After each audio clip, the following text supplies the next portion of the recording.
इंसान अपने जीवन में बहुत सारे सपने देखता है। किसी की इच्छाएं पूरी होती हैं तो किसी की अधूरी। जिनकी इच्छाएं अधूरी रह जाती हैं और उनकी मौत हो जाती है तो उनकी आत्मा उनकी अधूरी इच्छा को पूरी करने में लग जाती है और तब तक मुक्त नहीं होती जब तक अपनी अधूरी रह गई इच्छा को पूरी नहीं कर लेती। ऐसी ही आत्माओं को कोई भूत, कोई शैतान, कोई पिशाच इत्यादि नाम से पुकारता है। आज मैं आपको वैसी ही एक भटकती आत्मा की कहानी सुनाने जा रहा हूं जिसकी इच्छा अधूरी रह गई थी। रागिनी की नई नई शादी हुई थी। उसके चेहरे पर काले दाग थे जिसके चलते उसका पति सुधांशु उसे पसंद नहीं करता था, लेकिन यह बात रागिनी के ऊपर जाहिर नहीं होने देता था। ऊपर के मन से तो उसे बहुत प्यार करता था, लेकिन अंदर के दिल से उसे नफरत ही नफरत करता था। जब भी अपने ऑफिस से आता उसके लिए कुछ न कुछ गिफ्ट लेकर आता था, जिसे देखकर रागिनी बहुत खुश होती थी।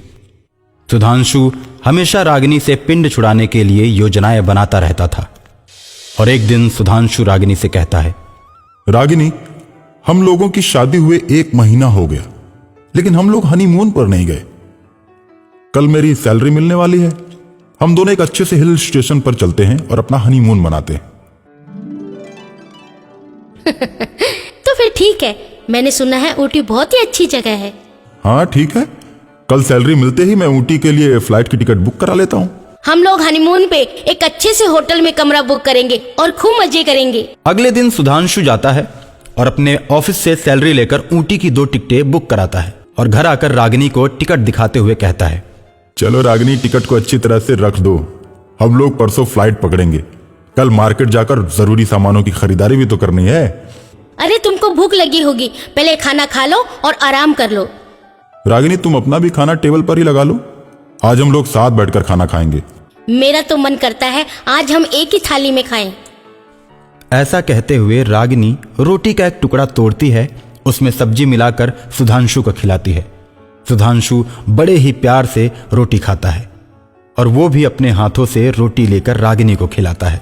दोनों पति पत्नी आपस में प्रेम भरी बातें करके सो जाते हैं और अगले दिन फ्लाइट पकड़कर ऊटी पहुंच जाते हैं और ऊटी पहुंचकर खूब मजे करते हैं। और रात के अंधेरे में सुधांशु रागिनी को लेकर बाहर आता है। रागिनी, वो देखो कितना सुंदर चांद निकला है। जिस तरह चांद में दाग होते हुए भी वो खूबसूरत दिख रहा है, वैसे ही तुम भी बहुत खूबसूरत लग रही हो। रागिनी बड़े ध्यान से चांद को देखने लगती है और तभी सुधांशु रागिनी का कत्ल कर देता है। धोखेबाज आशिक को फटी आंखों से निहारते हुए रागिनी दम तोड़ देती है। रागिनी को मारकर सुधांशु अपने ऑफिस की टाइपिस्ट रेखा के साथ हनीमून मनाता है और दोनों मिलकर लाश को गायब कर देते हैं। रेखा और सुधांशु की फ्लाइट रात के 11 बजे ऊटी से छूटने वाली होती है। 10 बजे वे होटल के कमरे से बाहर निकलते हैं और कुछ दूर जाते ही रागिनी की आत्मा उनके रास्ते में दीवार बनकर खड़ी हो जाती है। सुधांशु, मैं तुमसे बहुत प्यार करती हूँ और तुम मुझे छोड़कर नहीं जा सकते। अब मैं तुम्हें अपने साथ लेकर जाऊंगी और ये रेखा भी नहीं बचने वाली।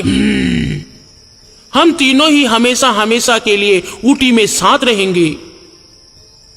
इतना कहकर रागिनी दोनों को मार देती है और फिर वो तीनों आत्माएं ऊटी के हिल स्टेशन पर भटकने लगती हैं और आए हुए सैलानियों को बड़ी बेदर्दी के साथ मारती रहती हैं।